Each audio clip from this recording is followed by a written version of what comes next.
बिस्मिल्लाहिर्रहमानिर्रहीम। अस्सलाम वालेकुम। ये कंप्यूटर साइंस क्लास 7 की बुक है। यूनिट 5 हमने कंप्लीट किया है, उसका एक्सरसाइज आज हम डिस्कस करेंगे। इसमें मल्टीपल चॉइस क्वेश्चन हैं और कुछ शॉर्ट क्वेश्चन हैं। पहला क्वेश्चन है मल्टीपल चॉइस क्वेश्चन में से, the set of moral principle for responsible use of internet computer and ICT devices is known as. ये 4 ऑप्शन दी गई हैं, इसमें कंप्यूटर एथिक्स इसका जवाब है कि आपने कंप्यूटर को जब यूज़ कर रहे हैं तो आपकी क्या ज़िम्मेदारी होती है और उसको क्या कहते हैं, उसको कंप्यूटर एथिक्स कहते हैं।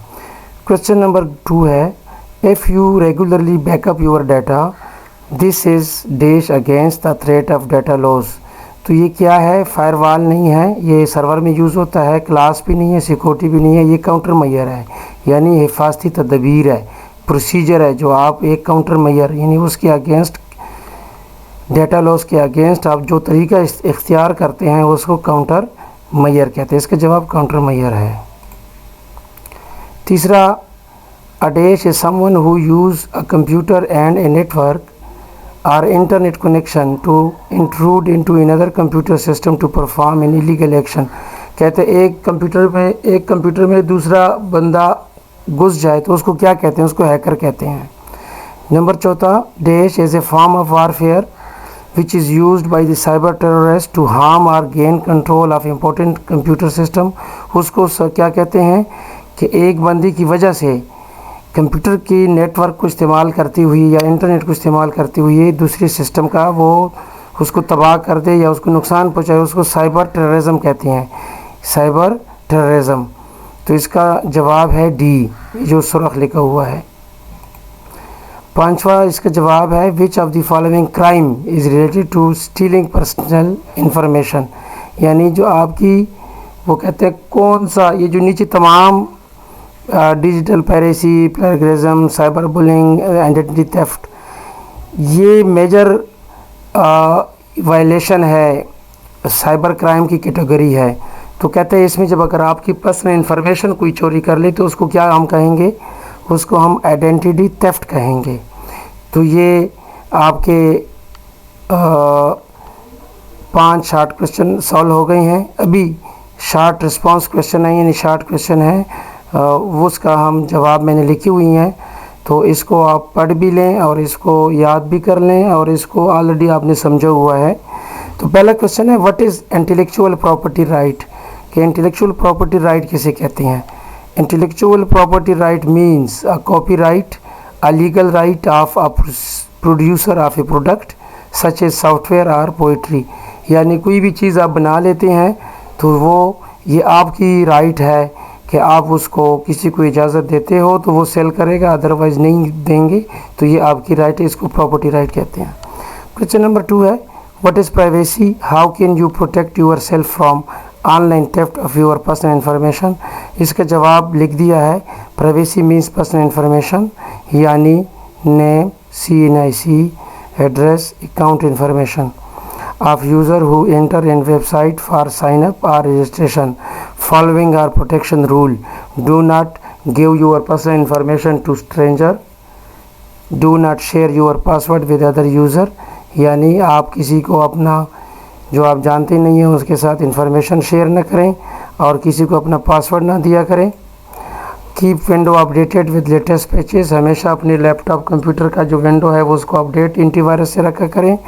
Keep your browser privacy setting, हमेशा जब ब्राउज़र की सेटिंग है उनको करके, यानी सेफ्टी रूल पे करके उनकी सेटिंग किया करें। चूज स्ट्रॉन्ग पासवर्ड, हमेशा अच्छा पासवर्ड यानी अपर केस, लोअर केस, तो उसको इस्तेमाल करके अपना पासवर्ड को लगाया करें, सेट किया करें। तीसरा क्वेश्चन है, define cyber crime and name different online cyber crimes. ये कहता है कि साइबर क्राइम किसे कहते हैं और ऑनलाइन जो डिफरेंट ऑनलाइन साइबर क्राइम है वो कौन कौन से हैं। तो an illegal activity committed by computer and internet technology is known as cyber crime. और ये कहता है कोई भी ऐसा काम जो आप कंप्यूटर के ज़रिए इलीगल करें, गैर कानूनी करें, उसको साइबर क्राइम कहेंगे। इसमें साइबर क्राइम में शामिल होती हैं theft information belonging to individual, यानी किसी की पर्सनल इंफॉर्मेशन चोरी करना, किसी को तकलीफ़ देना, किसी की रेपुटेशन को डिफेम करना, या कोई मनी, इसमें stealing money via online banking, या जो मनी है वो आपने आपसे किसी ने निकलवा दी है तो उसको भी साइबर क्राइम में आएंगे। इसमें ये जिस तरह जो पिछला हमने यूज़ किया है, ये भी मेजर कैटेगरी में आता है। साइबर बुलिंग हो गया, डिजिटल पैरेसी हो गया, प्लेगरिज्म हो गया, आइडेंटिटी थेफ्ट हो गई हैं, ये भी उनकी काइंड में आते हैं। अच्छा, क्वेश्चन नंबर 3 पे जा रही हैं, ये हमने डिस्कस किया है। 4 पे जा रहे हैं, what constitute ethical issues in digital environment, कहते हैं कौन सा आपके अखलाकी जो इश्यूज़ हैं यानी वो बनते हैं एनवायरनमेंट में, डिजिटल एनवायरनमेंट में। When we do not follow the online safety rule and guideline while using digital technology, then it constitute ethical issues in digital environment. हम जब अपने ऑनलाइन जब हम बैठे होते हैं, काम कर रहे होते हैं, अगर उनकी हमने ऑनलाइन सेफ्टी रूल को पाबंद नहीं किया, यानी कि वो काफ़ी मैंने डिस्कस की हुई हैं, आप उनको देख लें, तो फिर हमारे लिए अखलाकी तौर पे मसला बन सकता है। Following are example, sharing content of other without their permission, आप किसी की इजाज़त के बग़ैर किसी की मवाद को शेयर करा रहे हैं। बेसलेस न्यूज़ शेयरिंग, ऐसी फेक न्यूज़ जो उनका कोई हकीकत से नहीं है ताल्लुक़, तो उसको भी शेयर कर रहे हैं। Using computer to harm other, ऐसा आप कंप्यूटर इस्तेमाल कर रहे हैं कि किसी को तकलीफ़ हो रही है। Use bad language while using social website, या आप ऐसा कोई अब्यूजिंग लैंग्वेज इस्तेमाल कर रहे हैं जब आप सोशल वेबसाइट पे आप डील कर रहे होते हैं। तो ये सारी चीज़ें एथिकल इश्यूज़ में अंडर आते हैं। क्वेश्चन नंबर 5 है, discuss the advantages of medical assistance, कहता है कि जो आज के दौर में ऑनलाइन मेजर एक्टिविटी में मेडिकल असिस्टेंट एक एक्टिविटी है, कहते हैं उसके क्या फ़वाइद हैं।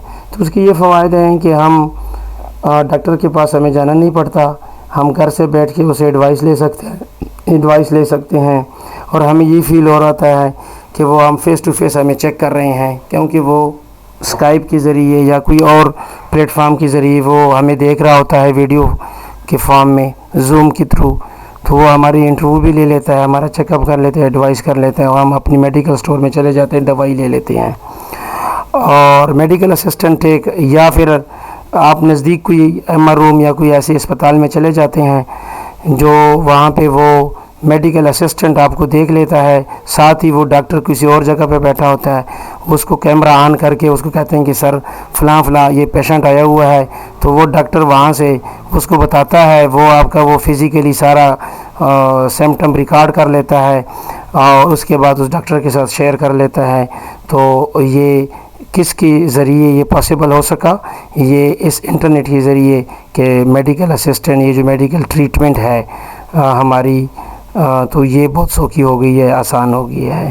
तो ये आज का एक्सरसाइज मैंने डिस्कस कर लिया है, और इसको साथ साथ बताने का भी ये है कि अगर कोई बच्चा इसको ना समझे कि ये लिखा क्या हुआ है, तो उसको एक्सप्लेन करने के लिए मैंने ये बता दिया है।